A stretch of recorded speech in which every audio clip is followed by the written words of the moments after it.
Là, il faut faire attention, on est sur une portion de replat. Ça paraît Après facile. le virage, là, on arrive à la barrière, là, et là, voilà. On va rentrer dans des pourcentages un peu plus élevés quand même.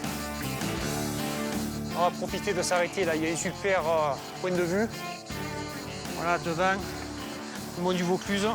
Derrière, la partie Luberon, et au loin, là, les Alpilles. Le chant des cigales va m'accompagner, vous l'avez compris, puisque cette semaine, je vous emmène en Provence. Alors, du sommet du Ventoux, si j'y arrive, jusqu'à la Camargue. Voilà, je vous propose un voyage à travers les Alpilles, le Luberon et toute cette belle région. Je vous propose aussi un voyage qui va être sous le signe des festivités, puisqu'on va célébrer ensemble toutes les belles traditions provençales à travers cette belle région. Et surtout, les maîtres mots seront convivialité et plaisir. Voilà, soyez les bienvenus dans mes échappées belles. Plaisir après l'effort, peut-être. C'est parti. Allez, on y va.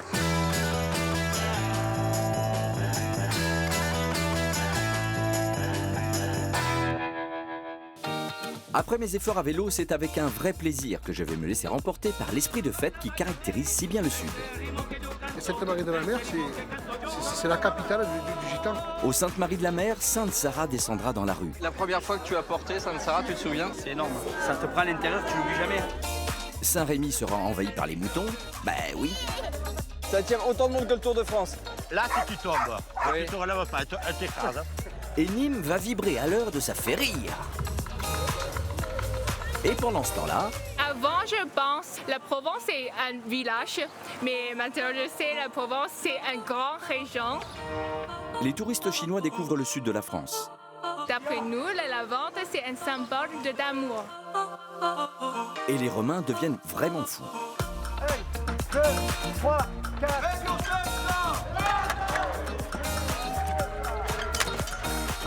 Mais bien sûr, quand il le faudra, je saurai me remonter les manches pour donner un coup de main. Je peux pas la mettre. Hein. T'as pas encore fini ton saut? Et non, mon voyage ne fait que commencer.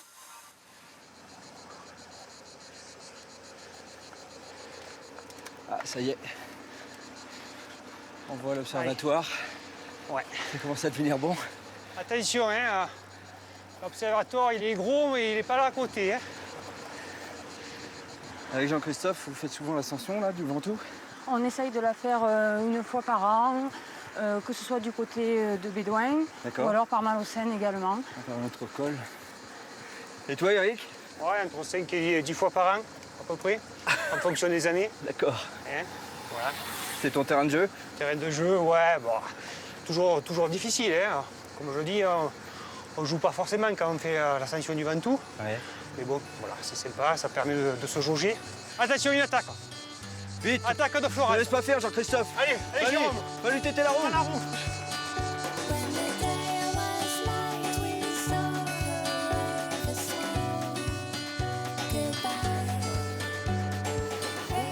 Allez. Allez, Jérôme. C'est les pentes les plus dures, là. Hein. Allez. Ce qu'il y a de bien, c'est que tu fasses ça pour le chrono, ou que tu fasses ça comme moi en amateur. Il y a une notion de défi de toute façon. Oui. Chacun à son échelle, on est là pour se surpasser. Quoi.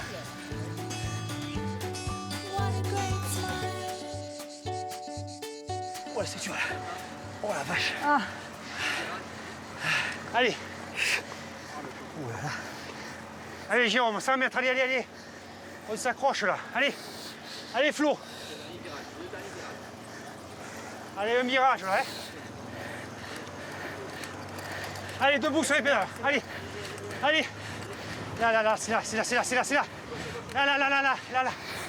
Allez. Allez, Jérôme. Allez, Flo. Ah yes. Bravo. Champion. Merci pour les encouragements. Fallait le faire. Hein. merci à toi. Hein. Super. Belle ascension. Voilà, avec un peu de monde. Hein. Ouais, il y a du monde, ouais. Surtout ouais. là, à l'arrivée, là, on se rend compte du succès C'est génial. de ce col.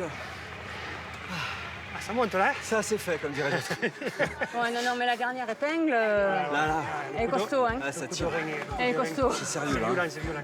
Là, c'est sérieux. On va se faire, si tu veux, une petite photo là. Là, il y a le panneau. Ah oui, photo souvenir. Oui, du Ventoux. Alors, une belle photo, hein.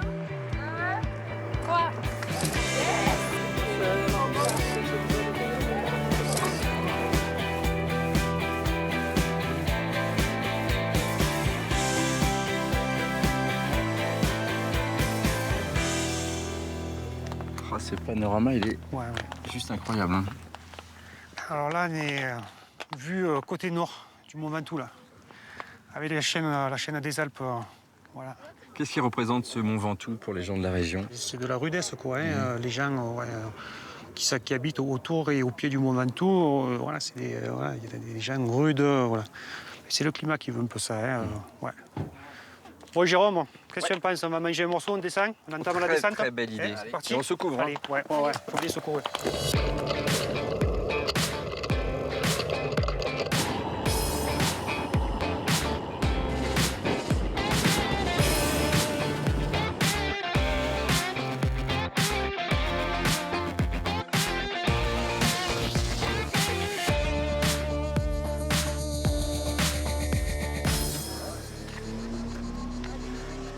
C'est d'autres sensations plus fortes. Alors, hein, la descente. Combien on descend là? Oh, il y a des portions avec des bonnes lignes droites. Je pense qu'on ne doit pas être très loin des 100 km.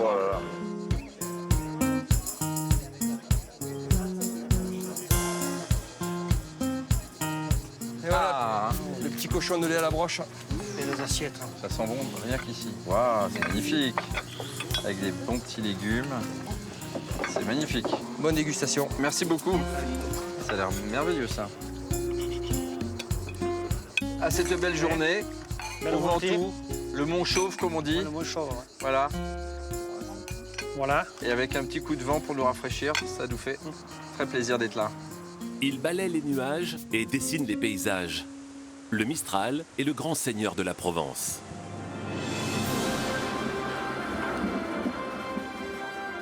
Il souffle jusqu'en Méditerranée, offrant à la région un beau ciel bleu une grande partie de l'année. Et ce matin, les planeurs déploient leurs ailes pour le rencontrer. C'est tout bon. Impeccable. Rémi est réunionnais. Poussé par les vents, il s'est installé ici. Dès que j'entends le vent, ça me donne envie de voler, ça me donne envie, ça me donne des ailes, quoi. Je veux dire, d'aller voir, de pouvoir nous permettre de monter haut. Le Mistral nous permet de monter haut et de voir la planète vue d'en haut. On peut s'approcher des 6000 mètres sans aucun souci.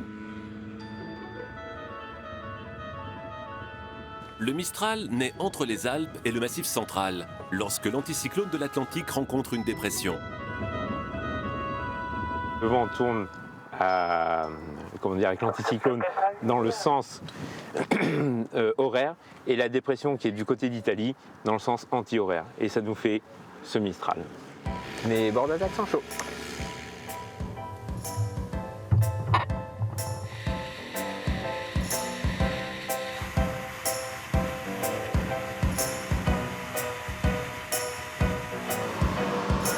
Donc le Mont Ventoux, il est devant nous.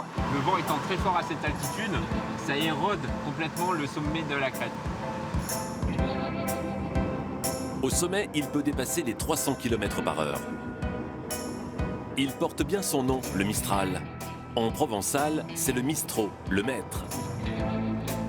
Dans ses accès de colère, il frappe le Ventoux avant d'épouser les reliefs des Alpilles. Une terre aride, plantée de pins, que le Mistral peut embraser comme un feu de paille sous le soleil de l'été.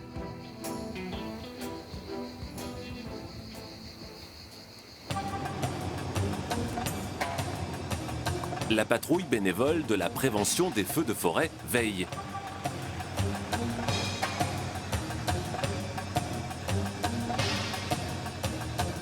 Le Mistral est le meilleur et le pire. Pourquoi? D'une part, il chasse les nuages, donc le ciel bleu de Provence est toujours là. Mais par contre, le Mistral souffle 3 jours. S'il souffle au bout du 3e jour, la plupart du temps, ça passe à 6 jours. S'il souffle encore au bout de 6 jours, ça passe à 9 jours. Il est évident que ça étourdit. Aussi béni que maudit, les pins se courbent sous son courroux. Et au ras du sol, seuls les graminées, l'ail, le thym et le romarin survivent à ces bourrasques. Un Mistral, il peut avoir 3 jours de vent puis plus rien, etc. C'est un vent capricieux et volage. Et il accélère dans la vallée du Rhône. Ça fait un effet Venturi, il accélère. Et après, il suit les reliefs, il va buter, etc. Et ça fait un vent tourbillonnant, c'est pas un vent établi, c'est pas les alizés. Le Mistral, c'est pas les alizés. La patrouille regagne Barbentane. Comme dans les villages provençaux, ici pas de clocher. Le Mistral y est bien trop furibond. La cloche est sous le campanile en fer forgé, sans prise au vent. Aujourd'hui, pour la fête à Barbentane, le Mistral s'est calmé. Les bénévoles de la patrouille ont quitté l'uniforme. Lynn a revêtu sa tenue d'arlésienne.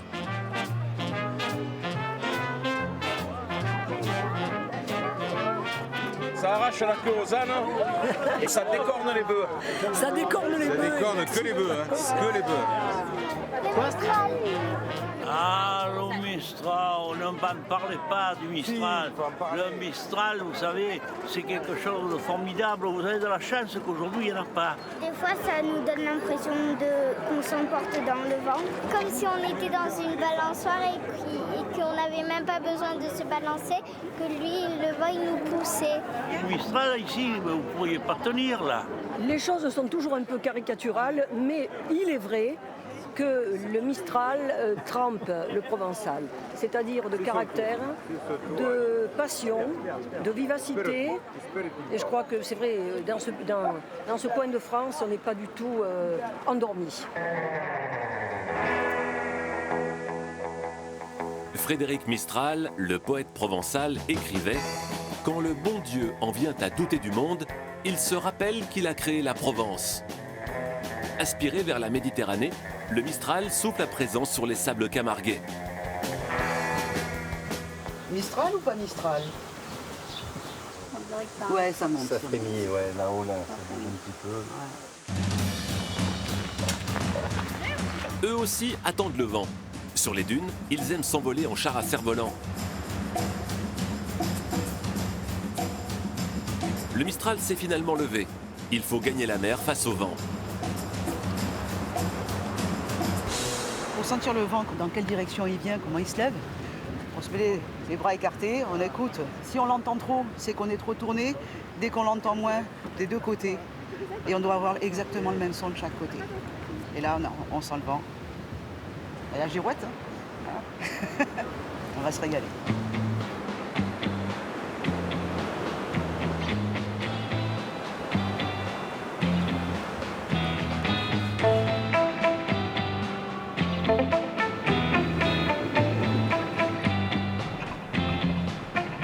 Une fois qu'on a mis le doigt dedans, on est complètement fada, on n'a plus envie de s'arrêter.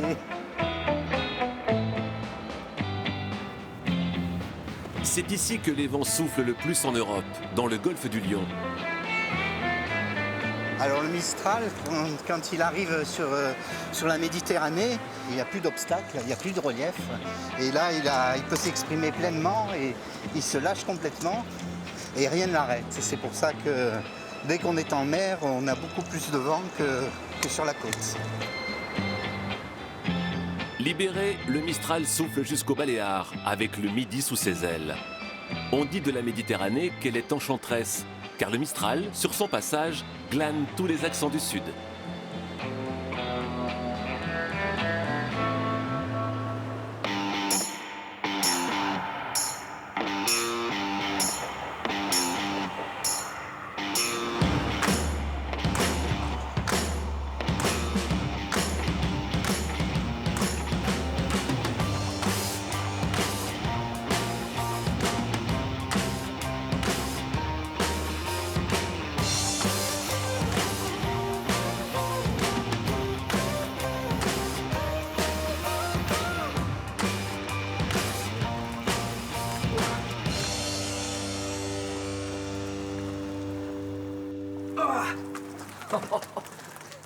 Jusque dans les derniers mètres, c'est dur.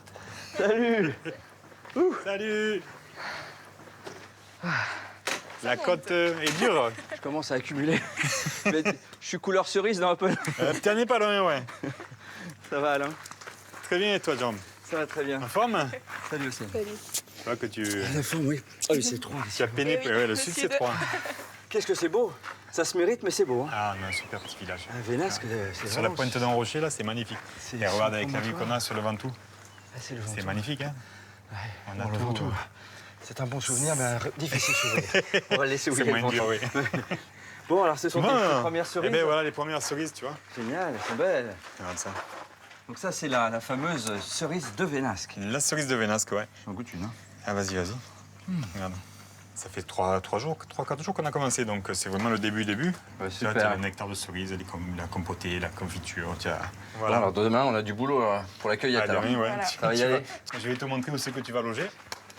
Donc tu vas être en logement avec des Espagnols.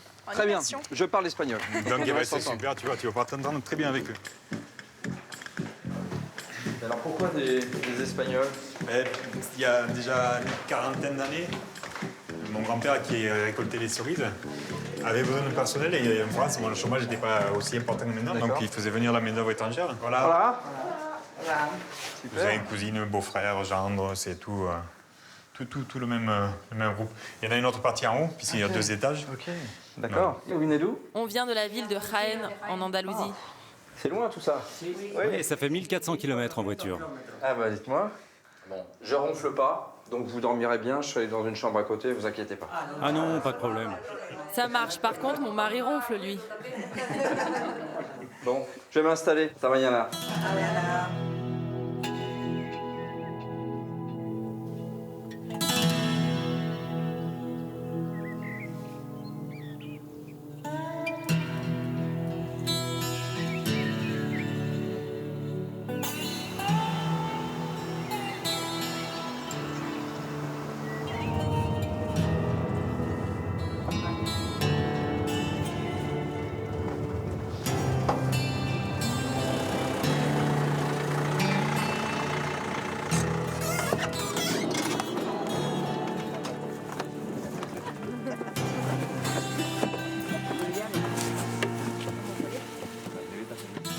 Voilà. Bonjour, je t'ai pas vu tout à l'heure.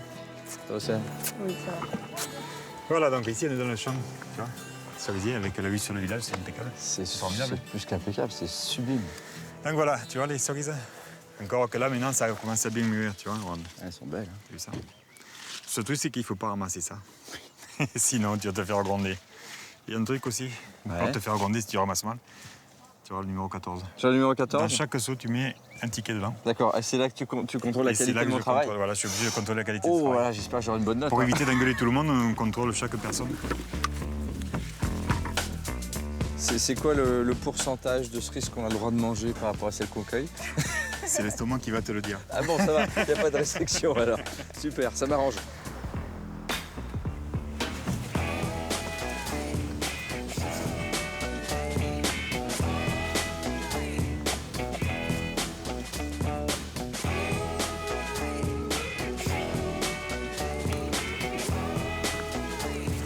Ah, quel dommage, elle est abîmée. Je peux pas la mettre, hein. Ah, dis donc, il a mangé une soupe. Il n'y en aura pas beaucoup dans le seau. Il donne pas longtemps, tu vas voir, il va s'arrêter parce qu'il va avoir mal.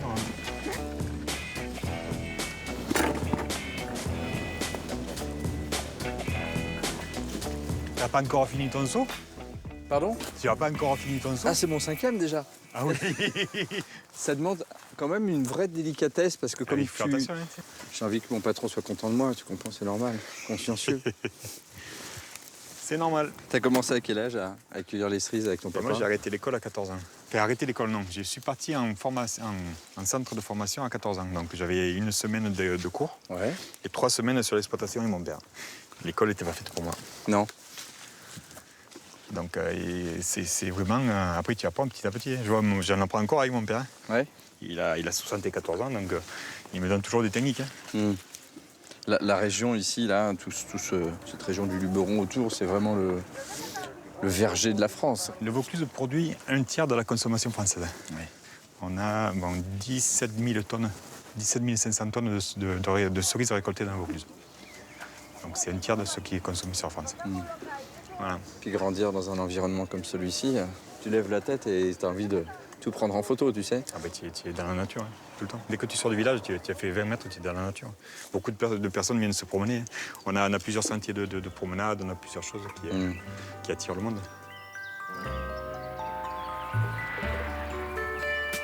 Donc, tu veux le numéro dedans? Tiens, bah ça va, attends. Je pensais que c'était plus mauvais que ça, tu vois.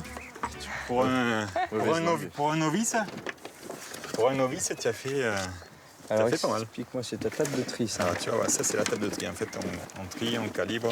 Après, on a des petites calibrettes à côté pour confirmer, tu vois. Tous ceux qui sont non conformes, je le mets dans le seau et je m'en sers un peu pour les confitures. Et après, tu vois. Voilà. Eh bien, il est pas trop mal ce seau. Qu'est-ce que tu en penses?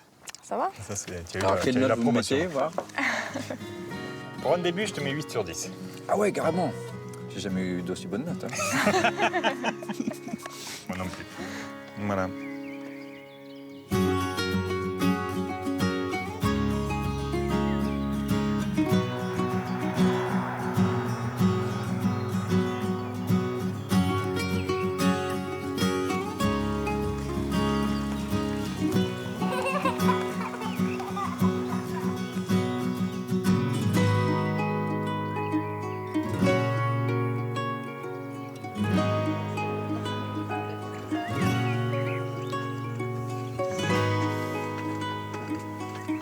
Qu'est-ce qu'on va être bien là?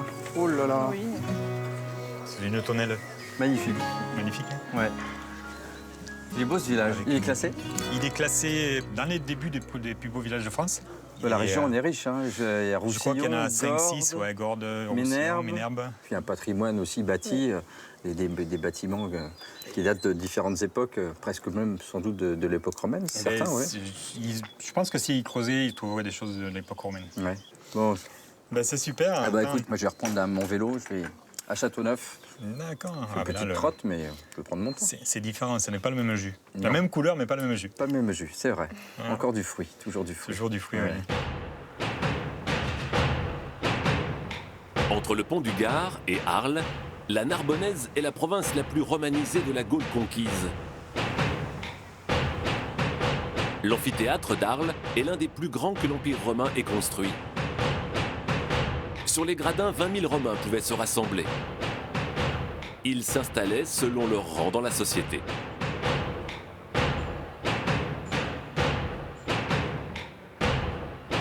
Dans ce temple des jeux, le spectacle peut commencer. Les gladiateurs s'entraînent. Mais ce sont des gladiateurs en basket. Ils participent à un stage de gladiature. Ce sport est un rite grec récupéré par les Romains au IIIe siècle avant notre ère. La gladiature, c'est vraiment un sport qui était un sport spectacle.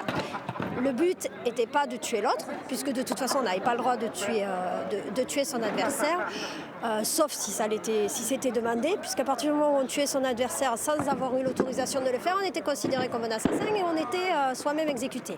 L'image qu'on peut en avoir de deux grosses brutes qui vont se taper dessus, c'est très limité en fait comme vision. Les gladiateurs n'étaient donc pas des brutes sanguinaires, et il y avait même des femmes parmi eux. Je mets mon appui ici, d'accord? Et je vais envoyer le humbo vers son visage, là, d'accord? Avec précision, tel un archéologue, Brice recherche et restaure les gestes des gladiateurs. Cette pratique, elle ne se fait qu'avec des recherches. C'est-à-dire que tout ce qu'on montre est issu de recherches expérimentales qui s'appuient sur les documents archéologiques, les mosaïques, les fresques, les lampes à huile, les bijoux. Tout ça, ça fournit l'information, la matière pour retrouver les gestes. Les artistes qui les ont représentés sont comme des photoreporters de leur époque. Ils représentent sur les objets ce qu'ils voient dans les amphithéâtres. Ni prisonniers, ni condamnés. Les gladiateurs étaient des sportifs de haut niveau. Ils choisissaient de s'entraîner dans une école de gladiature. Et certains gagnaient très bien leur vie. Il y avait même parmi eux des stars. Eros le sexy, Anthrax le poison. Là, tu pointes dessous, c'est là qui doit être, à mon avis.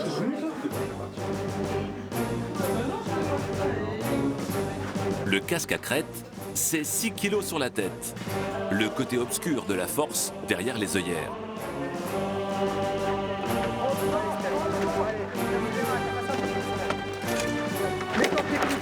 Voilà les filles, allez, continuez, ça touche, allez, c'est pas grave. Voilà.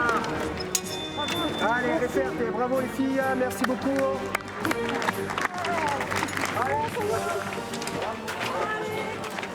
Franchement, c'était top ton combat. Ah bon? Pour un premier, chapeau. On a l'impression d'être une machine de guerre et vas-y, va te combattre et peut-être que tu vas t'en sortir ou pas, on ne sait pas en fait. C'est l'impression que j'ai eue moi. Saluez-vous.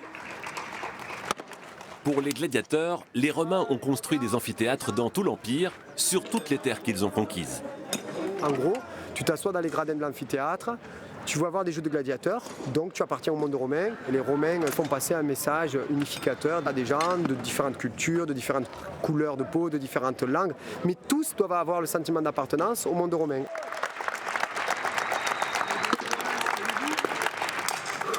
C'est bon? C'est bon. Sous son casque, Alain est archéologue. Il est venu à la gladiature pour la recherche historique. C'est une salle de spectacle, il faut du beau jeu, il faut du beau spectacle. De ce qu'on peut voir nous quand on pratique, c'est pas les mêmes enjeux. Mais on sent bien de temps en temps, on va être dans son combat, on va avoir une phase tactique où, je sais pas, on va faire une attaque qui a bien marché, on va sentir le public vibrer, on va surenchérir, on va enchaîner, ça se fait, j'allais dire, un peu inconsciemment. Les gens répondent, ah, je vais continuer comme ça alors, ça leur plaît.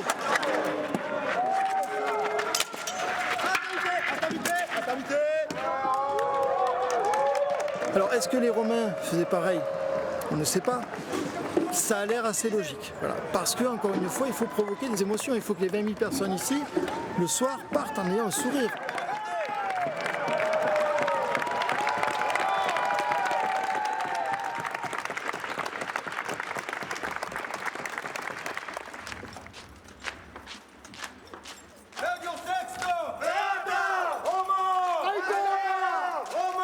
En Arles, Arélate pour les Romains, Jules César a installé ses légions au 1er siècle avant notre ère. Victorieux, il n'avait plus de bataille à livrer. Il a démobilisé ses vétérans ici. Le Rhône permettant de commercer avec l'Europe, la ville s'est embellie.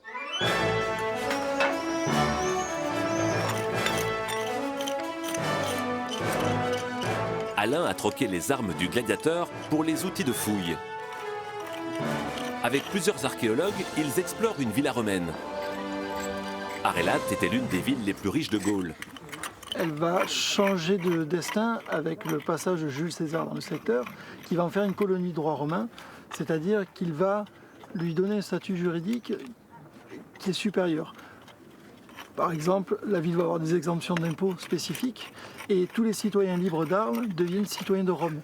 Donc les Arlésiens sont également romains. Ce statut d'exception récompense Arles. La cité a soutenu César dans sa lutte contre Pompée, son rival qui voulait dominer la République romaine.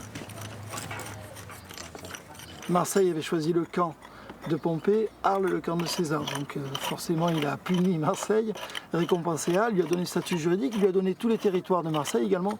C'est ce qui fait que Arles était une cité très vaste, elle s'étendait jusqu'aux portes de la ville de Fréjus. Et c'est ce qui fait d'ailleurs que de nos jours, Arles est la plus grande commune de France. C'est un héritage direct de Jules César.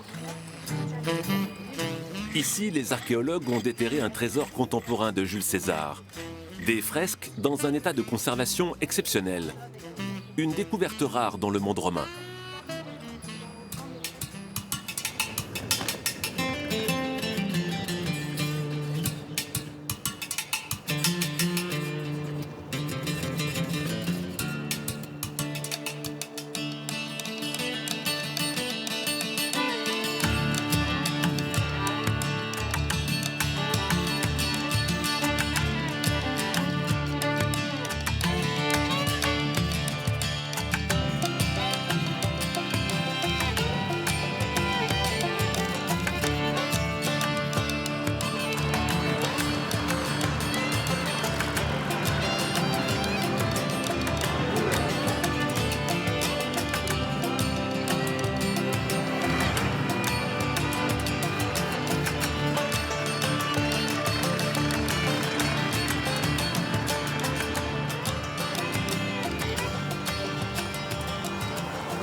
Tirez le portail vers vous. Waouh. Bonjour Daniel. Ah bonjour Jérôme, comment ça va? Super bien. Tu veux poser ton vélo peut-être là et puis... Attends, je vais fermer le portail parce que c'est pour ça qu'on a très beau temps parce que ça chasse les nuages, tu vois. C'est super. Hein, tu sais, ici, le vent, on l'adore hein, quand même. Hein. C'est un peu ennuyeux pour les touristes, mais le Mistral, c'est l'ami des vignerons. Alors viens Jérôme, je vais te montrer ta chambre. Ici. Ah bah ouais, merci beaucoup. Écoute, elle est bien agréable cette maison. J'ai laissé un peu dans son jus. Alors je te montre déjà, tu vois, tu appuieras sur les boutons d'en haut pour avoir la lumière ici, pas celui du bas. Et là, tu vois, c'est les tuiles que j'ai en partie conservées. Parce que quand j'ai acheté cette maison, c'était une ruine. Et je vois que tu as des objets que tu as chinés à l'étranger, non? Eh ben, tu sais que j'enseigne depuis 20 ans, là, pour former un peu tous les sommeliers. Oui. Donc, j'ai ramené des souvenirs, des choses comme ça, de voyages. Et pas que du vin. Pour partager, pas que du vin. Puis moi, j'aime beaucoup la peinture. Ma fille, elle peint, donc je lui fais... Alors, voilà ta chambre. Alors ça, c'est la chambre Mireille, hein, c'est bien ça ce que tu avais réservé. Mireille, hein. oui. Voilà. Alors ça, c'est un côté très provençal, tu vois. Et tu seras bien parce que tu es sur le jardin, c'est très calme. Ici, il n'y a pas de voisins. Je te laisse t'installer et à tout à l'heure. Hein. Merci. Voilà. À tout de suite, Daniel. À bientôt.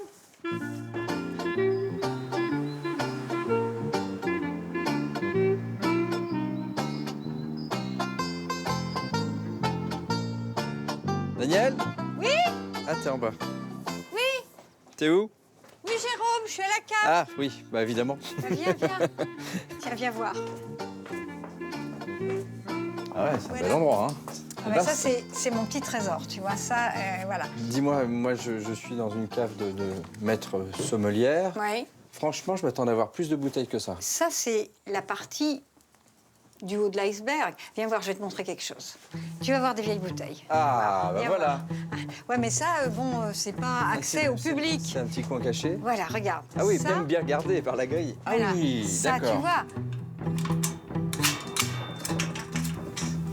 Le porte du paradis.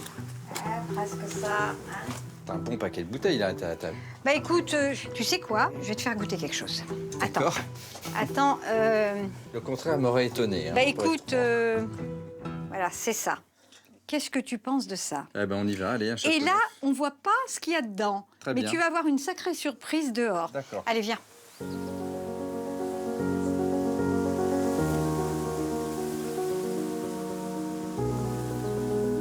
C'est vraiment tout mignon, ton jardin, là. Ah, écoute, on est au centre du village, tu vois. Tu vas voir, je vais ouvrir ça.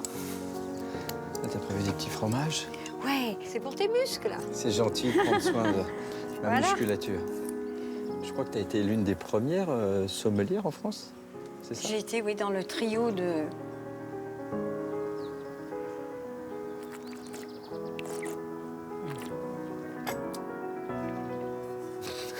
Donc tu étais dans le trio? Silence, Jérôme. Pardon, ok. Goûte. Après, tu dis. Tu vas voir. C'est vrai que tout le monde connaît le rouge, tu vois. Les galets, les paysages, Châteauneuf, c'est ça, mais il n'y a pas que des galets non plus. C'est très, très, très bon. Qu'est-ce que tu veux, là? Un petit crémeux? Tu sais que demain, je fais la transhumance des moutons et des brebis de Saint-Rémy-de-Provence. Ah, c'est génial, ça. T'as encore un secret programme demain. Oui, c'est pas fini, c'est pas fini. C'est pas fini.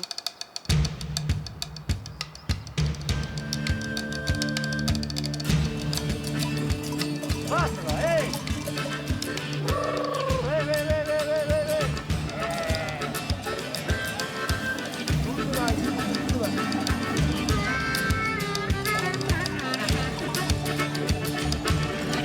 Allez, les bibis!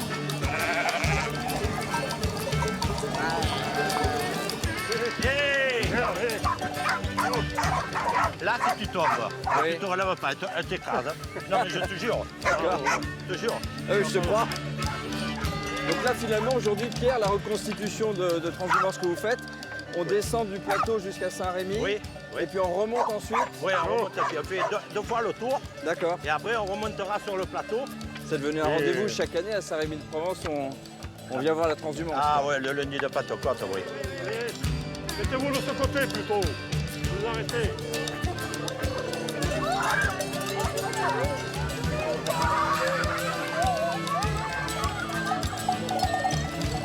Qui c'est cette petite? C'est c'est ma petite fille. Oh, c'est pas vrai, comment tu t'appelles? Carla. Oh, t'es mignonne comme tout. Ouais. Et donc, c'est la première fois que tu viens marcher devant le troupeau? Waouh! Alors, comment tu trouves ça? Bien.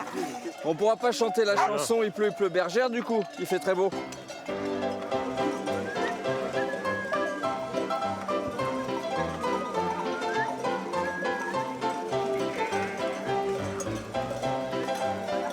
Là, on commence à comprendre que cette transhumance a beaucoup de succès. Hein. Ils annoncent toutes les années autour de 20 000 hommes plus. Ah ouais? 20 000 personnes, oh oui. Ça doit faire chaud au cœur quand on organise tout ça. Ah ouais, c'est vrai. C'est vrai. Nous, on voit que du thym, du romarin.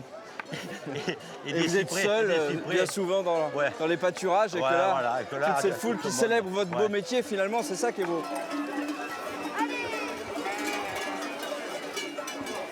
Ça attire autant de monde que le Tour de France. Hein, les gens s'écartent un peu comme ça. C'est moins long quand même. Voilà. Sur le col du Ventoux, oui, non, c'est un peu pareil. Là, doucement.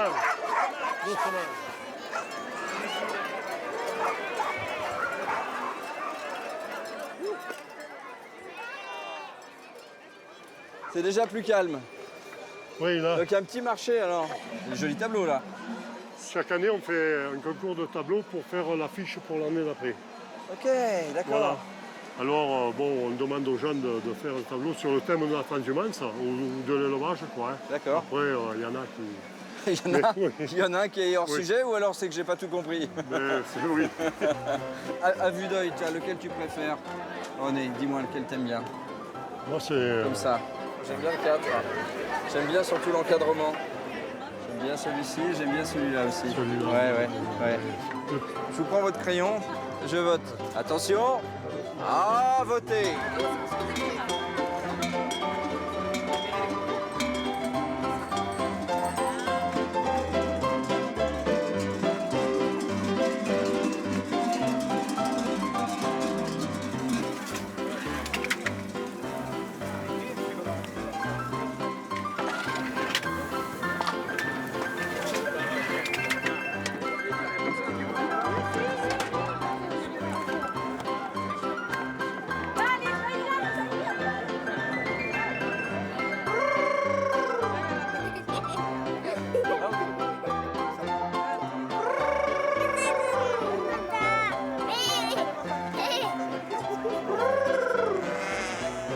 Là, il y a une partie de ton troupeau à toi, il y a un autre troupeau aussi? Ah oui, il y a le troupeau de la famille Tramier, père et fils. Et on va les faire un peu pâturer ce soir, là, parce que nous, on a bien mangé, mais les brebis n'ont pas encore mangé. Bien sûr. Voilà. Comment tu le vois, toi, ton métier, dans quelques années? Non, ça continuera toujours. Qu'est-ce qu'il ne faut pas... Nous, on va en descendant, mais il y en a qui arrivent derrière aussi. Il ne faut pas... Il faut espérer. Oui, il faut espérer, mais ça marchera quand même. Personne n'est indispensable dans la vie. On a tous nos anciens dire, oh, quand il serre un peu, vous verrez ce que ça ne sera pas pareil. Quand on ne serra plus, vous verrez, ça ne sera pas pareil. Et puis, vous voyez, la roue, elle tourne et ça marche quand même. Hein. Voilà. Tu reviens des fois un peu de la région? Oui. Eh bien, tu nous téléphones et on ne te fera pas travailler ce jour-là. Ah, c'est bien ça. On passera un moment ensemble. Ah, ben ça, c'est sympa. On te parlera français. Hein? Ah, enfin. Oui, français. Allez, salut. Voilà. À bientôt, merci à toi. Allez, merci Jérôme. Merci à tous. Au revoir.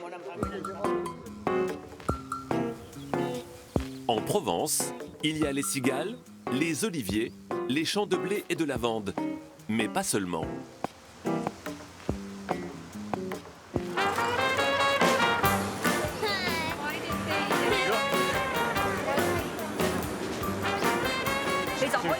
Si vous allez tout droit, vous allez tomber sur les plaines vallonnées.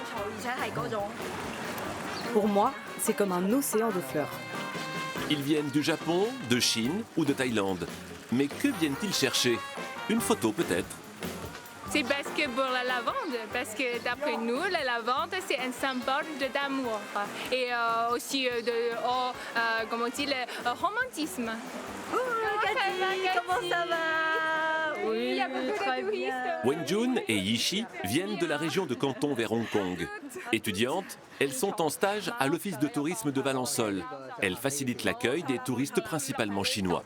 Avant, je pense la Provence est un village, mais maintenant je sais la Provence, c'est une grande région. La Provence, l'amour, le romantisme. Cela peut même créer des embouteillages. Depuis 2010, des dizaines de bus arrivent tous les jours pendant la floraison des lavandes. Aujourd'hui, dans le Vaucluse par exemple, un touriste sur 5 est chinois.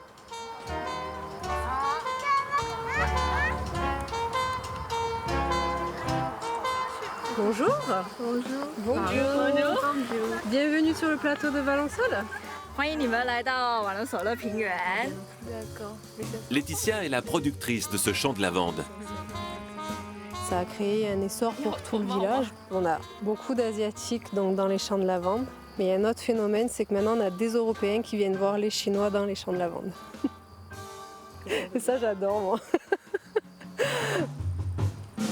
Une photo, un selfie, une liaison Skype avec maman.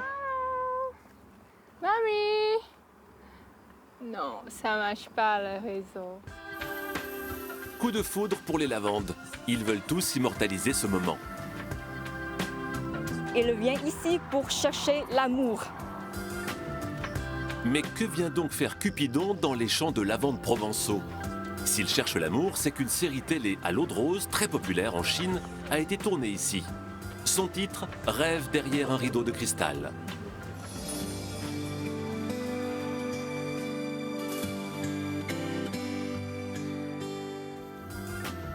Dans les lavandes, les héros de la série tombent éperdument amoureux.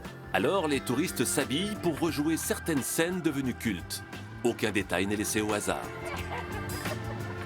C'est romantique, on se sent libre, c'est saturé de l'odeur de l'amour. La Provence, pour moi, c'est de l'art. C'est ici que les héros courent l'un vers l'autre.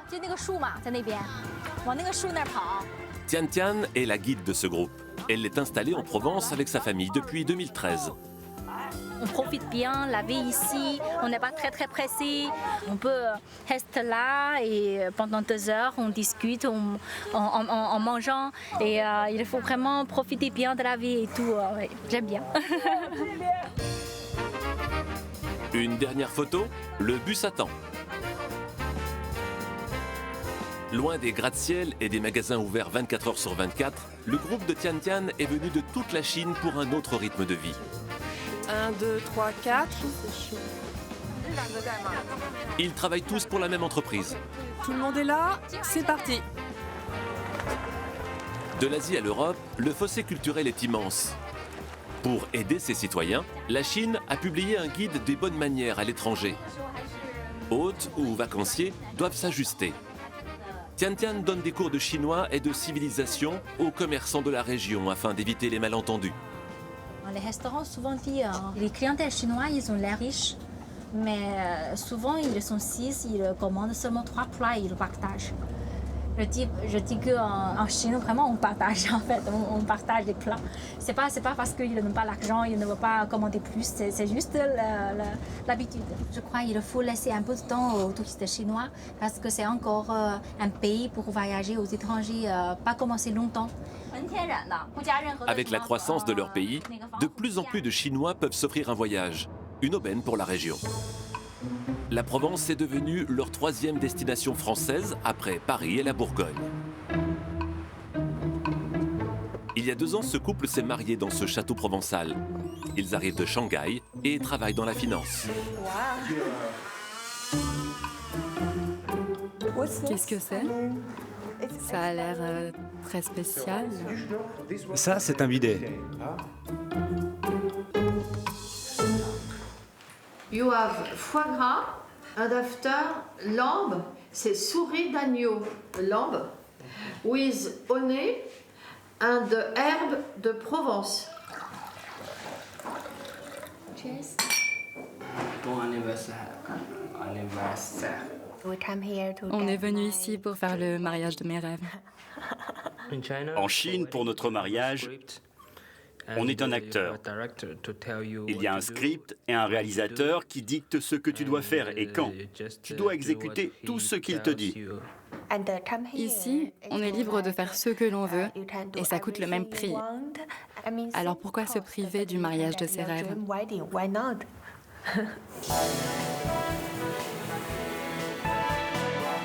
Un rêve en plein ciel.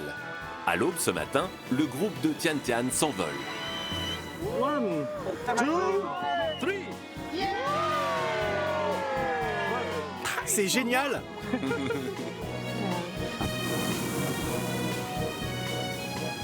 Mont Ventoux, là. Notre Mont Ventoux. Port-Cartier, côté Luberon Mountain. En Provence, Tian Tian, leur guide, a le sentiment de retrouver la mémoire. Quand j'étais petite, mon pays natal c'était comme ça aussi. On a des campagnes, on a des rivières, des ciels bleus. Et maintenant, ça a changé beaucoup. C'est aussi avec l'industrie et l'économie, ça a beaucoup développé. Mais en même temps, l'environnement est détruit en fait. Beaucoup de touristes qui sont vieux, ils ont dit il y a 20 ans, c'était comme ça chez nous en fait. Et maintenant, ce sont tous les bâtiments, gros bâtiments partout et il n'y en a plus la maison, de notre petite maison quand on était petite. La mémoire est perdue en fait. Alors, pour Tian Tian, le tourisme chinois est bien plus qu'une mode ou qu'une simple histoire d'amour dans les lavandes.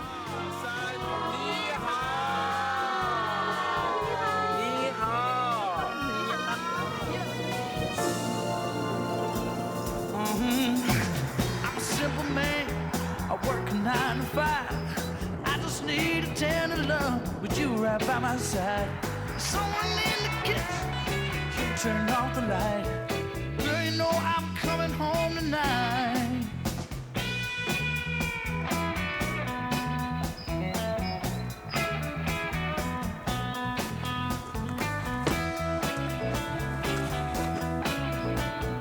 Girl, you know I'm coming home tonight.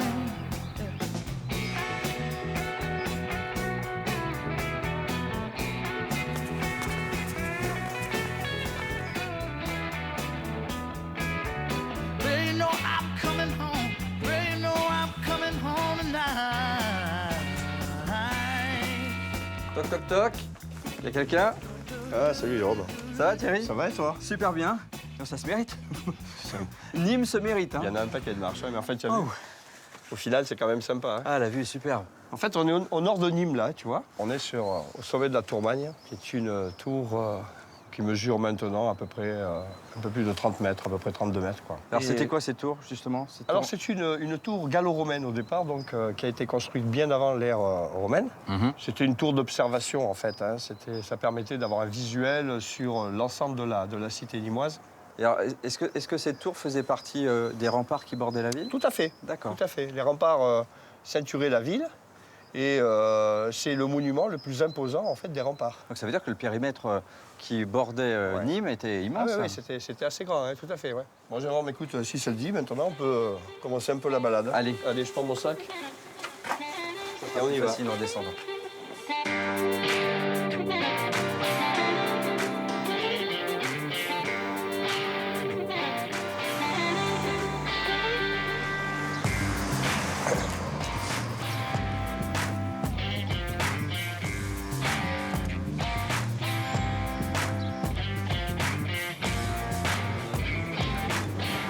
Toi Thierry, tu es nîmois, tu as grandi ici. En fait, moi je suis né à Montpellier et puis très jeune, j'avais 3-4 ans, je suis arrivé à Nîmes. Et j'ai plus quitté Nîmes et je suis là depuis une 50aine d'années, quoi. Hein. Alors qu'est-ce qui justement t'anime à Nîmes? Qu'est-ce qui te plaît ici? Moi ce qui me plaît avant tout à Nîmes, c'est la taille humaine de cette ville. Oui. Et surtout par le fait que les gens se connaissent tous, on a tous nos petites habitudes. Il y a un côté village qui te plaît. Voilà, c'est le grand village. Voilà, ça me plaît. Et franchement, il fait bon vivre, quoi. Voilà. Là, tu vois, Jérôme, je vais t'amener dans un endroit très sympa. Ça s'appelle le passage du Vieux Nîmes.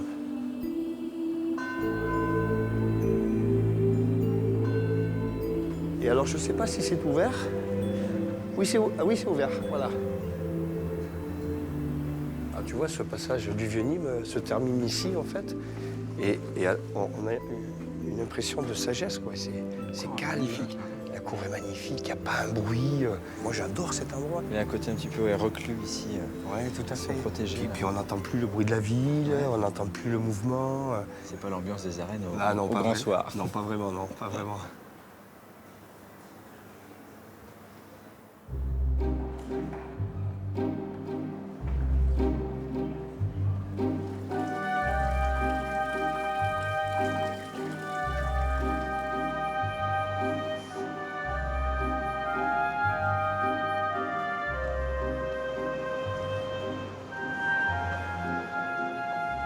J'ai toujours autant de plaisir à regarder les arènes de Nîmes.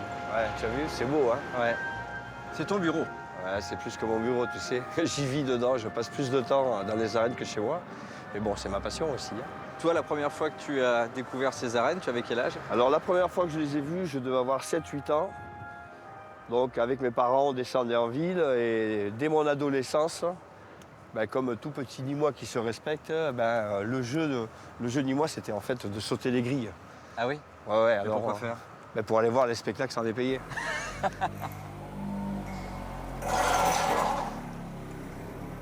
Là, on rentre dans les parties techniques, privatives, on va dire. Exactement. Strictement interdit au public et peu importe le spectacle. Voilà. Et là, on va accéder à la piste. Et là, on est donc en phase de montage de la feria. Ah, c'est fabuleux vu d'ici, c'est génial, j'adore. Alors moi, je me souviens être venu ici il n'y a pas si longtemps avec mon fils. On avait visité ici l'arène, mais j'avais un peu la frustration de ne pas pouvoir fouler le sable, l'arène. Dans la nouvelle convention qu'on a passée avec Culture Espace, donc notre délégataire pour la visite, on a inclus maintenant la piste. Parce qu'en fait, on avait une demande du public de pouvoir fouler la piste quand elle était vide. Ouais, et puis de s'imaginer ce que c'est ou d'être artiste ou d'avoir été gladiateur. Qu'est-ce que c'est? Quelle est la sensation d'être dans un endroit se retrouver au milieu de l'amphithéâtre, c'est très intéressant, c'est vrai. Hein. C'est génial. Et donc c'est toi qui es en charge finalement ici de toutes les installations techniques pour recevoir tout type de spectacle. Voilà, mon rôle dans tout ça, c'est d'articuler l'ensemble de ces spectacles pour faire en sorte que tout se passe bien au niveau des montages, démontages, les gradins, de toute la la scène, partie planning, lumière, etc. Ouais, tout à fait. J'imagine que tu dois te sentir investi d'une mission parce que tu es un petit peu l'ange gardien de ce lieu. Ouais, ça te donne une responsabilité encore plus forte. Je crois que le terme ange gardien ici, il est tout à fait approprié. Je crois qu'il faut respecter ce monument. Dans ce lieu chargé d'histoire, ben, il faut préserver tout. Il faut qu'on garde cette étiquette un petit peu amphithéâtre. Ouais. C'est du patrimoine. Ouais. Enfin, voilà. L'abîmer, c'est te griffer un peu. Ouais, hein, c'est ça. Un peu ça. Ouais, c'est complètement ça. Oui, c'est complètement ça. Bon, j'ai bien envie que tu me montres un petit peu les arcanes, les coulisses de ce lieu quand même. Voilà.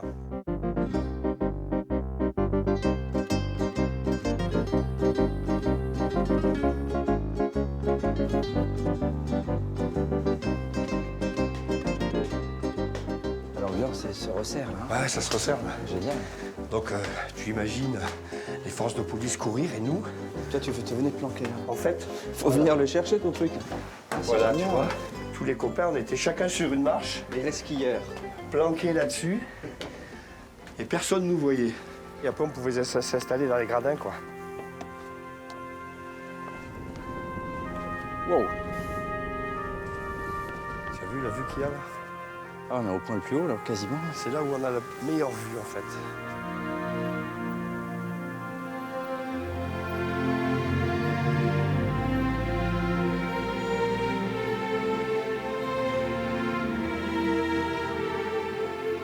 En tout cas, ça laisse admiratif de voir un édifice comme ça, fait il y a 2000 ans. Ah oui, tout à fait. Voilà, avec les moyens qu'il y avait à l'époque. C'était sacrément culotté.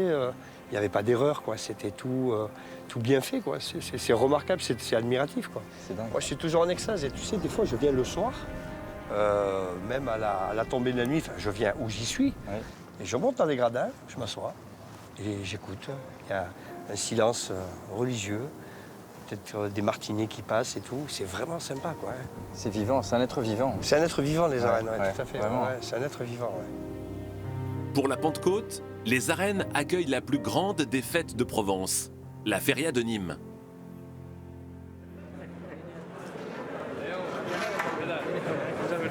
Pendant 6 jours, les plus grands toreros d'Europe vont se donner en spectacle.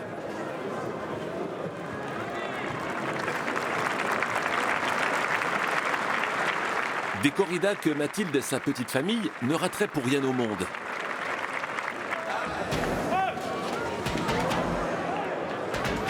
Nîmes revendique ses traditions camarguaises et espagnoles. Et les enfants du pays vivent pleinement ces fêtes dédiées à la tauromachie, pourtant parfois si décriée.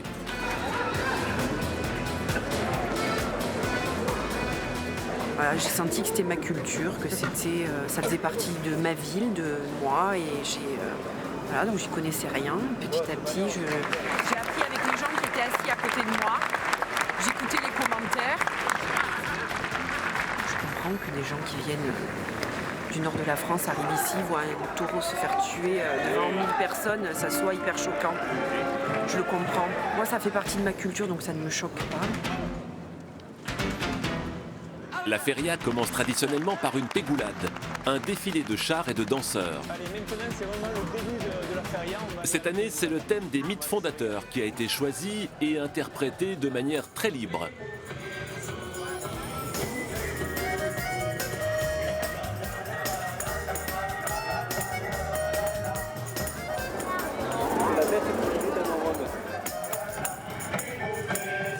Le défilé marque le début des festivités.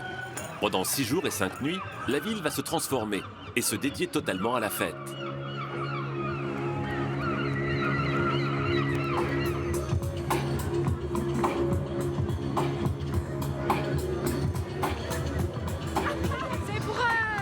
C'est pour fêter le début de la feria de Nîmes 2016.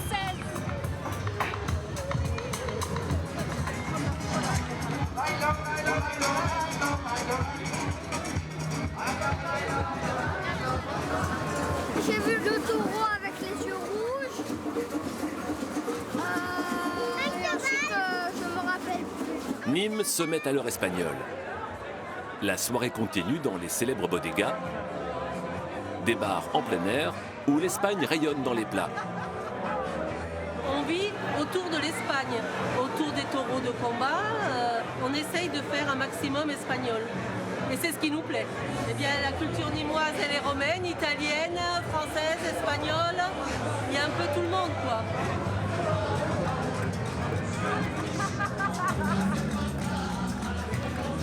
Et ici, on danse la sévillane, qui se danse à 2 ou en groupe.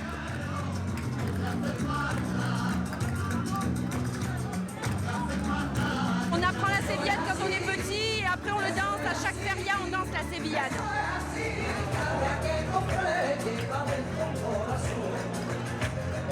Il y a des pas très précis, mais après on peut le danser comme on a envie. Je prends la pomme, je mange la pomme, voilà.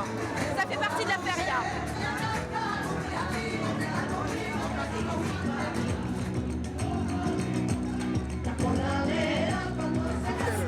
Nous venons de Séville, invités par des amis de Nîmes, parce qu'ils viennent à notre feria à Séville. Et nous, on vient voir comment ça se passe ici. Plus d'1 million de personnes viennent participer chaque année à cette grande fête, sans modération et jusqu'au bout de la nuit.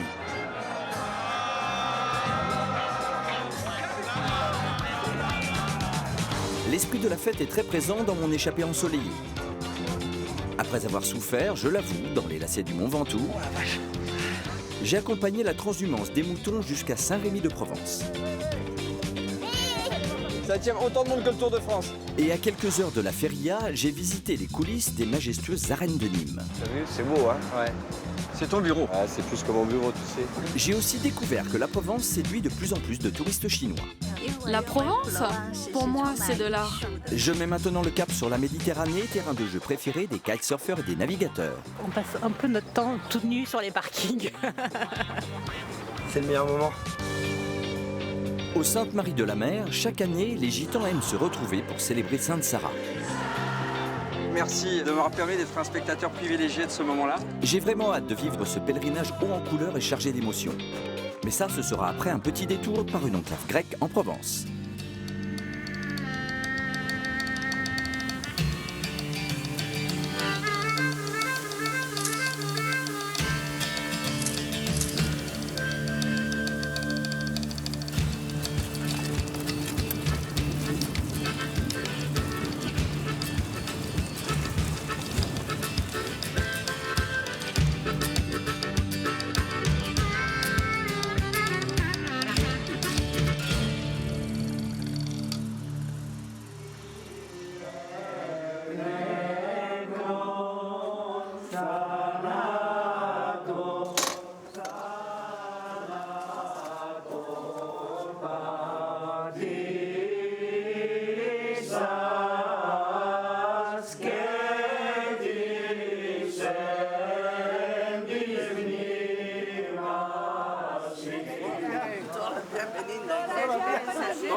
Salut Jérôme, c'est bien que tu réussis à nous trouver avec ton vélo. Ouais, mais en même temps, c'est tellement original de trouver une église comme ça, orthodoxe, très, on va dire, cycladienne. Alors, cette église est très réputée dans la région.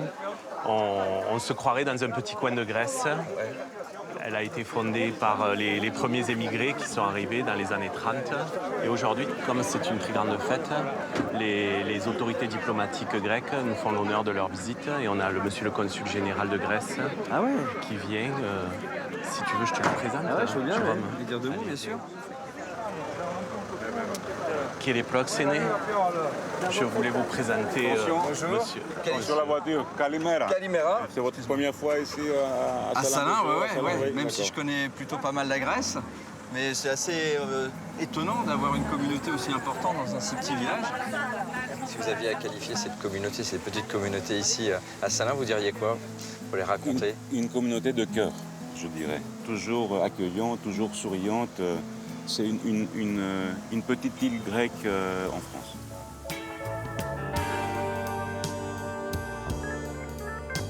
Pendant la Première Guerre mondiale, la France avait besoin de main-d'œuvre. Elle a donc recruté à l'étranger. Des familles entières sont venues de Grèce pour travailler dans les salins de Giraud. Comme pour André, qui travaille aujourd'hui encore le sel, comme son père et son grand-père, tous deux aussi partis de Kalymnos dans les années 20 et 30. Ce salin a sorti nos parents de la misère, parce que quand ils étaient en Grèce, il n'y avait rien. Voilà. Mon père était plongeur d'éponge, c'était très difficile. Il est arrivé à Marseille et pour rentrer sur le sol français, il fallait être vacciné. Il avait même pas un sou pour se faire vacciner. Et c'est un docker d'origine grecque aussi qui lui a payé son vaccin. Puis il est venu au salin. Le fait d'être à côté de la Méditerranée, c'est indispensable pour nous. Voilà. À Kalymnos, il n'y a que de l'eau qui nous entoure. Ici, c'est pareil, c'est un peu la même chose. On est au milieu de l'eau.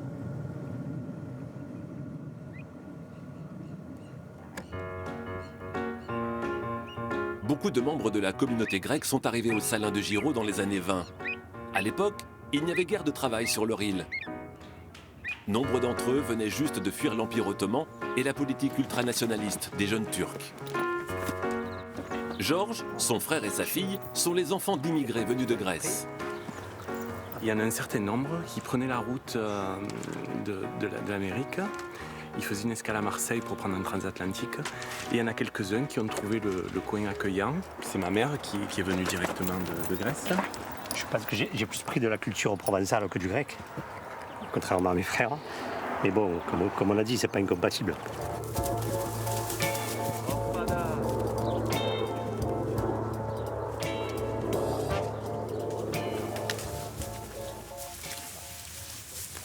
Avec les Grecs, Arméniens, Russes, Polonais, Espagnols sont arrivés pour travailler.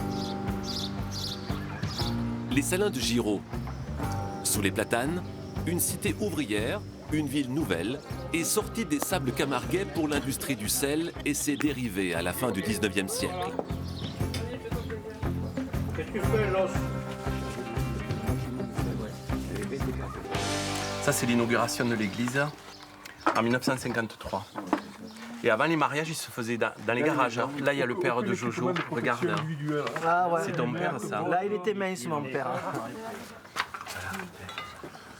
Nos Grecs à nous, ils ont vécu leur odyssée, leur bataille pour se faire une place, mais ils ne sont pas retournés. Ils sont morts dans cette terre d'asile.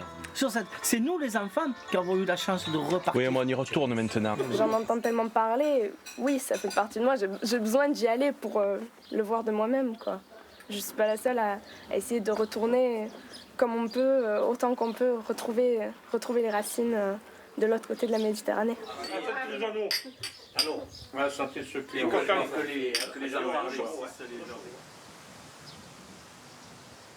La Salin de Giraud, on voit des corons du nord de la France, on voit une église grecque. On se demande ce village, comment il fait pour être arrivé ici, dans cet état. Oui, t'as raison, t'as raison. C'est des paysans, on va dire. Oui. Voilà, c'est ça. C'est un petit village. Donc là, on va voir ta maman, alors. Maintenant, on va aller préparer un peu des spécialités grecques avant d'aller à la fête. Bonjour. Kalimera. Kalimera, Yassas. Bienvenue à ma Jérôme, je vous embrasse. Bienvenue. Bon, je vous laisse. Ah, tu repars. Je vais à la salle, Tu vas on est te préparer. attendu, il faut préparer les festivités. Bon, bah tout à l'heure. Allez, au revoir. Ça marche. Allez, au fourneau. Au fourneau.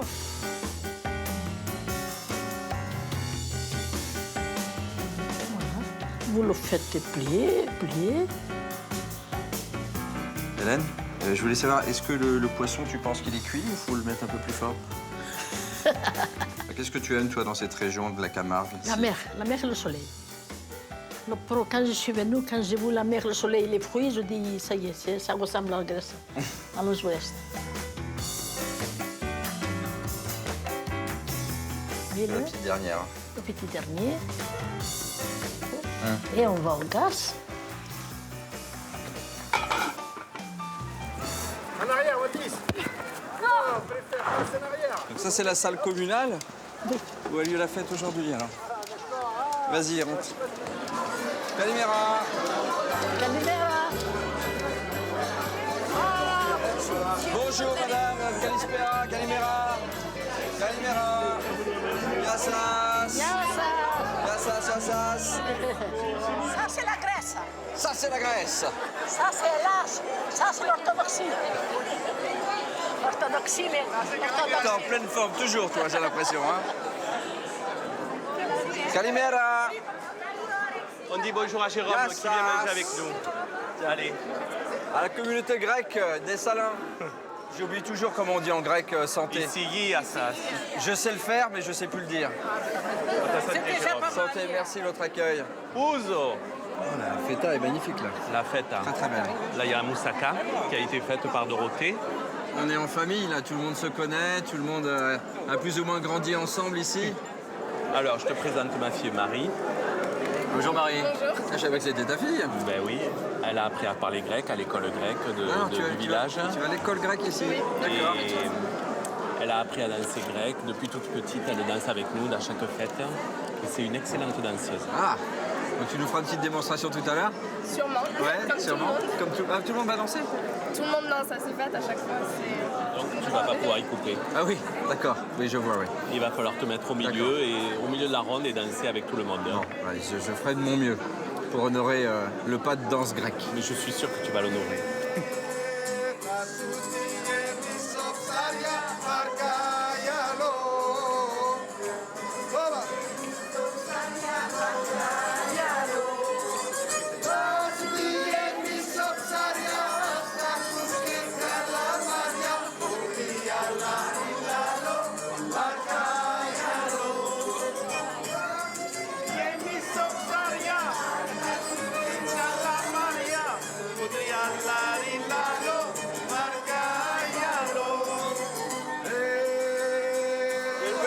Là-bas, les Voilà. Et même si on sait pas danser, c'est pas grave, on est tous ensemble et on rigole. Hey, bravo! Bravo, bravo!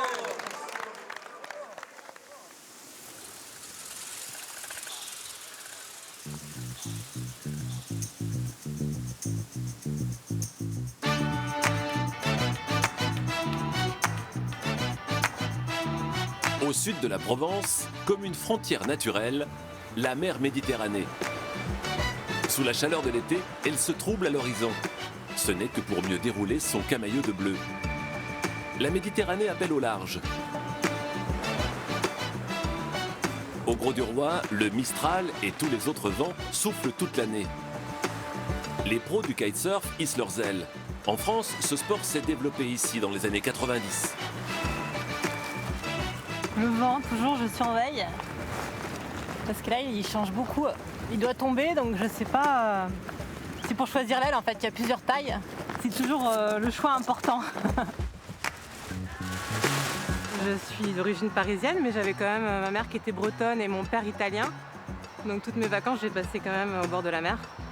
Maintenant, quand je retourne à Paris, ça me stresse en fait de ne pas avoir la mer, l'horizon lointain. C'est vraiment ça, de voir une vue comme ça qui finit jamais. Je me sens un peu claustro à Paris avec les immeubles. Charlotte habite et s'entraîne ici. Triple championne du monde de vitesse en kitesurf, elle est la femme la plus rapide du monde à la voile. Elle peut naviguer à plus de 90 km/h.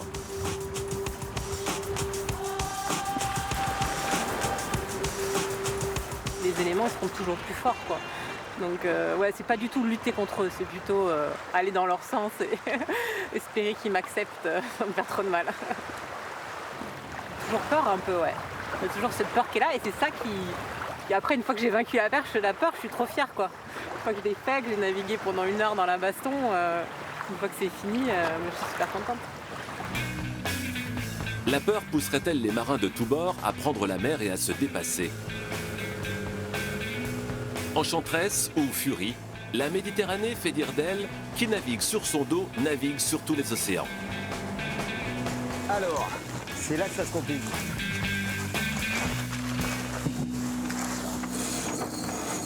Quito va bientôt prendre le départ du Vendée Globe.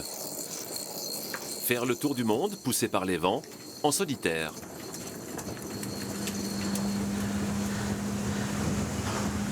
Ah, ça réchauffe. C'est quelquefois un peu ingrat, hein. La Méditerranée est difficile. Il y a quelques dizaines de milles de la côte. La mer peut être très très dure. Il faut savoir qu'en Sardaigne, quand un coup de Mistral, il peut y avoir jusqu'à 15 mètres de creux. Donc c'est pas rien. C'est au moins autant qu'en Atlantique. Et c'est une mer particulière. C'est celle que j'apprécie le plus et celle que je déteste le plus en même temps. Mais ça développe un certain sens de la régate. Ma carrière a commencé en Bretagne. J'étais plagiste et méditerranéen. Donc c'était 2 bonnes raisons pour ne pas être pris au sérieux. Et quand en 2002 j'ai gagné un solitaire du Figaro, les Bretons ont commencé à me prendre beaucoup plus au sérieux. Voilà, j'étais toujours méditerranéen, j'étais toujours plagiste. Voilà, ce qui n'est pas incompatible avec la course au large. Il en a parcouru des milles, avec l'envie d'ailleurs dans ses voiles. Il a franchi le Cap Horn et ne compte plus les transatlantiques. Mais comme Charlotte, partir autour du globe l'a toujours ramené à son port d'attache, la Méditerranée. En compétition, Charlotte et les autres pros du kite sont aussi des Méditerranéens quand ils voyagent aux Caraïbes, en Namibie ou au Brésil. Le poncho qui a tous les kitesurfers ils ont. En fait, on passe un peu notre temps tout nu sur les parkings. C'est le meilleur moment. Entraînée par la Méditerranée, Charlotte vole en mer par tous les temps et tous les vents. Mais elle ne dira jamais qu'elle a le pied marin. Elle préfère se dire plagiste. Je dois être la seule qui fasse du kite et qui ait peur de la mer. C'est vrai qu'au départ, quand j'apprenais, j'allais jamais là où j'avais pas pied. Ça m'a un peu bloqué, hein. J'ai mis beaucoup de temps à aller au large faire du kite. Mais j'aime ça, j'aime me faire peur, donc m'inventer des histoires. J'imagine des requins alors qu'on sait très bien qu'il n'y a pas de requins ici, hein.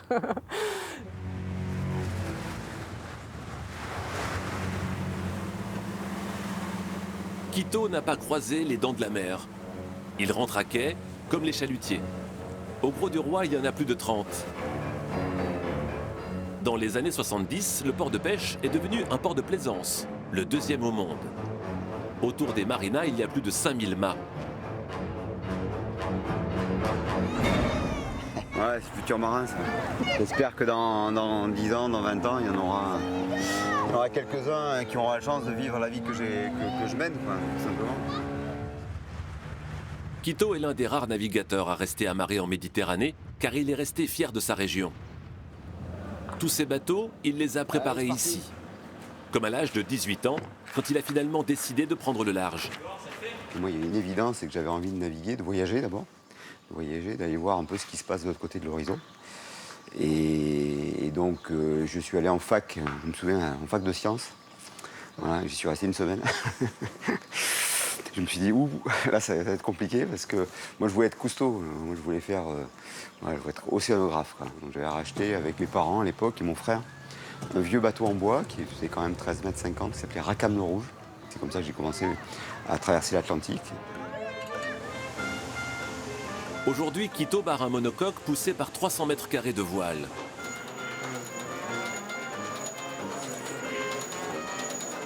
Sur le pont, Charlotte a rejoint Quito. Parce qu'ils partagent le même port d'attache, elle a été la marraine de son bateau. Tiens.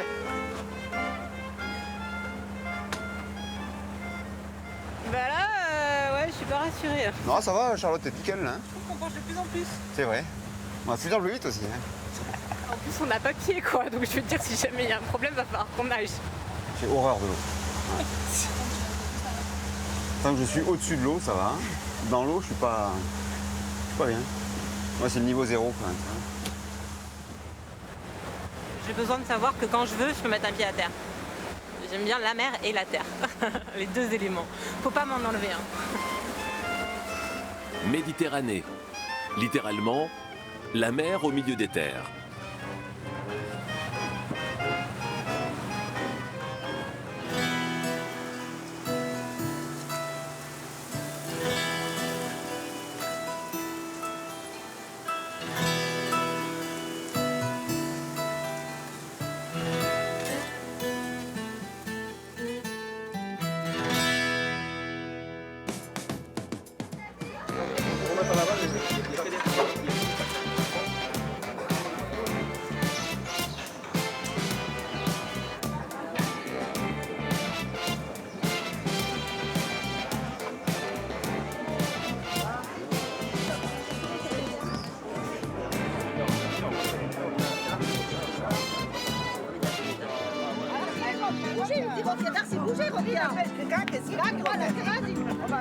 Vous voulez de l'aide?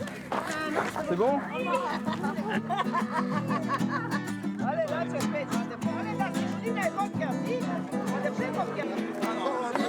Bonjour. Bonjour, ça va? Allô? Salut Franck. Allô? Comment ça va? Ouais, super bien. Très content d'être arrivé au Sainte-Marie. Ouais. Pour ce beau moment qu'est le pèlerinage. T'as fait mon chemin? Ouais, super. Alors comment ça se passe? Raconte-moi un petit peu. Eh ben là, il y a toute la famille, on est juste là avec les guitares. Et on va jouer un petit morceau. Pour notre ami qui vient d'arriver. Alors moi ça va si tu me mets de la musique. Viens t'asseoir à moi. Je vais m'asseoir. Allez, musicien derrière, s'il vous plaît. Allez, musicos. Allez, en musique. Baila, baila, baila, baila, baila, baila, bailalo. Este ritmo que yo canto, este ritmo que canto yo. Voy a por mi china, baila flamenquita, para que tú bailes cuando te canto yo. Esta noche ven conmigo, te diré cosa bonita. Mi pasión te cantaré, va, mi rumbita, la rumba del tano, la canto por los gitanos. Mi pasión te cantaré, mi rumbita, la rumba del tano, la canto por los gitanos. Baila, baila, baila, baila, baila, baila, baila bien, este ritmo que yo canto, este ritmo que canto yo.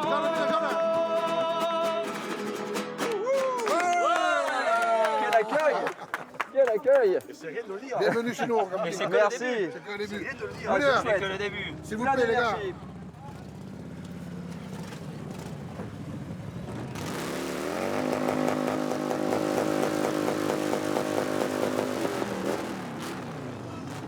Ah bah dis donc. Qu'est-ce que t'as pensé de toute cette famille? J'ai préféré la musique aux échappements. Mais bon, c'est la famille. C'est le voyage, chouette, hein, c'est ça très représente chouette. le voyage. Très chouette. C'est vraiment ça le voyage. Et c'est à ce moment-là de l'année que vous vous retrouvez tous. Exactement. Aujourd'hui, Sainte-Marie-de-la-Mer, c'est la capitale du gitan. On est là, ils viennent de tous les horizons. Il y a des gitans qui viennent d'Amérique, qui viennent de l'Inde, qui viennent de partout ici. Alors ce pèlerinage aujourd'hui, donc vous allez porter Sainte Sarah. Est-ce que tu peux me raconter un petit peu l'histoire de Sainte Sarah? Parce que moi je la connais pas. L'histoire de Sarah, il y a une légende qui dit que Sarah serait la servante de Sainte Jacomée et Sainte Salomé. Ils seraient partis sur une barque et se seraient perdus en mer. Et Sarah, c'est une gitane, elle savait lire dans les étoiles. Et à travers son savoir, elle nous a guidés jusqu'à Sainte-Marie-de-la-Mer. D'accord, donc elle a guidé les saintes de deux Sainte-Marie-de-la-Mer. saintes. Au Et c'est pour ça que ça s'appelle les Saintes Marie. Une semaine avant le jour de la procession, gitans, manouches, tziganes arrivent par milliers au Sainte-Marie-de-la-Mer. La capitale de la Camargue se transforme en un énorme village pour les gens du voyage. Dans l'ensemble, on n'est pas trop mal accueillis. On a plus ou moins, bon, on se débrouille, hein, on a des terrains. Bon, bien sûr, on n'a pas le courant là, c'est très embêtant. Enfin, on a quelque chose pour s'arrêter toujours. On a des groupes électrogènes avec, bien sûr, la roulotte. Là, c'est bon, une petite cuisine que on est toujours dehors, alors on mange dehors. Là, voilà. Et puis on rentre le soir pour aller se coucher, quoi. On est toujours dehors. Une maison, c'est pas mal, mais on est bien dans nos roulottes. On est très bien. Tiens, prends-le. Retrouvailles en famille, entre amis, veillées religieuses, musique en tout genre. Le nouveau village gitan prend des airs de fête.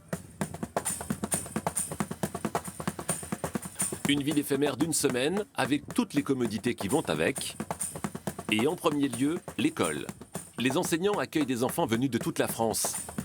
L'idée est d'apporter un certain confort pour apprendre à ces fils et filles de grands voyageurs. Alors regarde, je t'explique.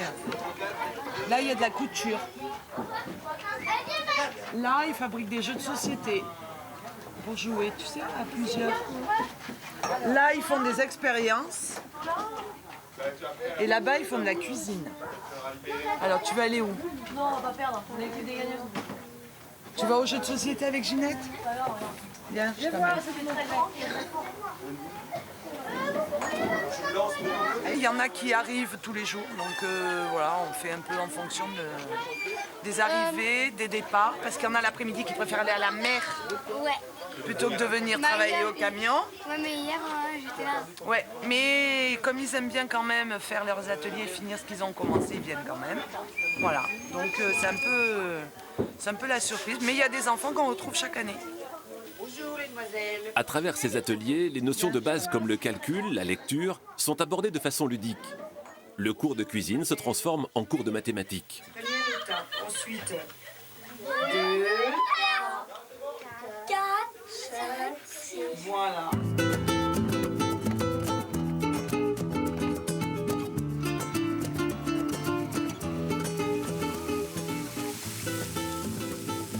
Pour ce rassemblement annuel, les gitans n'oublient jamais le principal. Ils amènent la maison de Dieu avec eux. Allô, on cherche un évêque actuellement perdu sur le terrain. Si quelqu'un le voit, qu'il le ramène. C'est pas l'église faite de pierre et de ciment, non. C'est, vous voyez, c'est une caravane. C'est une caravane avec des toiles, des simples toiles. Des simples toiles, mais l'essentiel dans tout ça, c'est ce qui va se vivre sur cette table. Qui mange de ce pain vivra pour toujours. Le pèlerinage des Saintes Maries de la Mer remonte à plusieurs siècles. Très démonstratif, il est le seul moment où les gens du voyage peuvent exprimer leur dévotion. On y va? Donc là on part jusqu'à l'église. Et puis après je te dirai un endroit magique où je vais t'amener. Ah, j'ai un privilège donc aujourd'hui. C'est un très grand privilège. Ah, il n'y a personne qui a accès sauf la famille et la confrérie des Saintes Maries de la Mer. D'accord. Voilà. C'est très très rare. Merci du cadeau.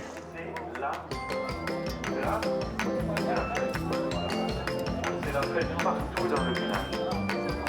C'est la fête parce qu'aujourd'hui, Sarah vient à la rencontre de sa famille du voyage. Tu vois là, c'est les 4 porteurs officiels des Saintes Maries de la Mer. Donc il n'y a que qui peuvent porter, qui sortent Sainte Sarah, qui l'amènent à la mer, qui la rentrent dans l'eau et qui rentrent dans l'église. Après nous, on les aide quand même à porter parce que c'est vachement lourd tout le trajet.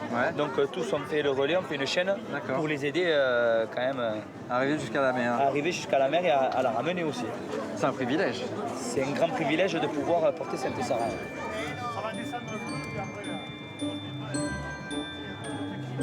T'as vu, l'entrée est interdite à tout le monde.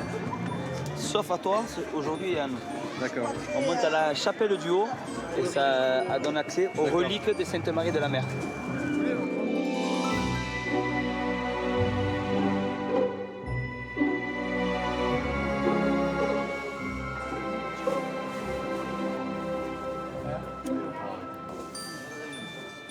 Les Saintes Maries, elles sont présentes ici par la prière depuis des siècles.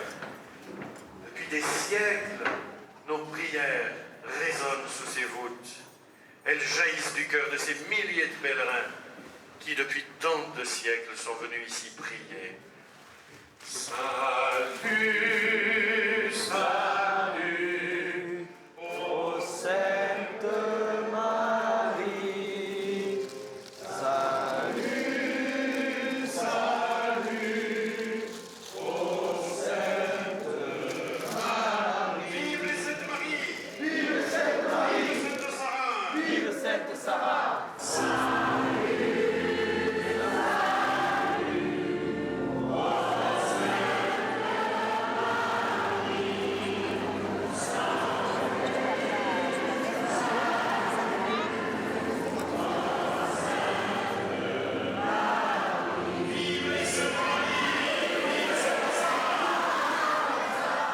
laisser sortir la Sainte et toute la procession pourra prendre aussi le chemin.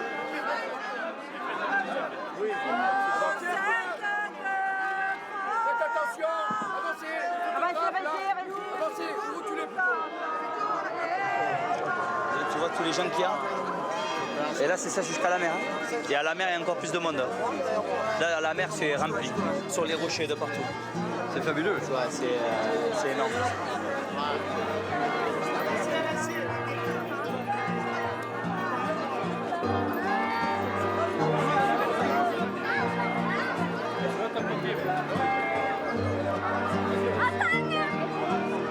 Et la première fois que tu as porté Sansara, tu te souviens quand c'était? Ouais, il y a 8 ans. Un truc comme ça, 8 ans. Et alors? C'est... Quel souvenir tu en gardes? C'est énorme. On a les larmes aux yeux. D'être privilégié de porter, ouais, c'est énorme. Ça te prend à l'intérieur, tu l'oublies jamais. Tu peux pas oublier. Oh là là, le monde! Il y a une foule là, c'est incroyable. Regarde ça, des milliers de personnes.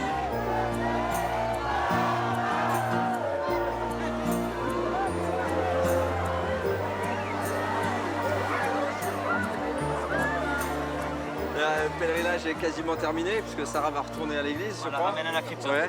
Mais ça, c'était le moment fort. La C'est plage. le moment où voilà, on est béni par la mer. Ouais. Dans Sainte-Sarah. Et toi aussi, a priori? Ouais. Je l'ai été également. Ouais. Pareil, oui. pareil que nous. Ouais, parce que la foule emporte. C'est vraiment l'enthousiasme collectif. Là, on est poussé tous par la portés par la ferveur, par l'envie de partager ce moment tous ensemble ici. En tout cas, merci de m'avoir permis d'être un spectateur privilégié de ce moment-là. Parce que je sais que j'ai eu beaucoup de chance. Et puis merci à vous de m'avoir accompagné dans ce... On s'embrasse. Ouais, là on s'embrasse, ça me va. Ça me va. C'est 3. Ah non, merci à toi. Par contre, sans vous commander les gars, j'aimerais bien quand même qu'on s'en fasse une petite chanson. Allez, on va quand même se faire une petite chanson parce que là on va partir de fête. Tu sais, c'était le thème de l'émission, donc la fête était complète, je pense, pendant ce programme. Vous avez pu traverser à la fois la Provence physiquement à mes côtés, mais également à travers les traditions et tous les moments forts qu'elle propose. On va les finir en musique tous ensemble. On va danser, on va chanter. Hein, tout le monde danse, tout le monde chante. Ça vous va? Allez! Baila, baila, baila, baila, baila, baila, bailalo. Es el ritmo que yo canto, es el ritmo que canto yo. Baila, baila, baila, baila, baila, baila, baila bien. Es el ritmo que yo canto, es el ritmo que canto yo.